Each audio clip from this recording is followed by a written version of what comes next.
நேரடியா வந்து அவங்க நேரடியா வரல. அதுக்கப்புறம் வரல. இப்ப நீங்க இதுல உறுதியா இருக்கீங்களா? இதுல நான் உறுதியா இருக்கிறேன். அம்மனுக்கு இது வந்து காணியை கொடுத்துட்டேன்.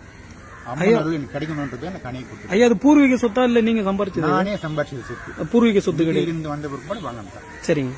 மொத்தம் 4 கோடி ரூபாய் மதிப்பு. 4 கோடி ரூபாய் மதிப்பு. என்ன சொல்ல வரீங்க இப்போ?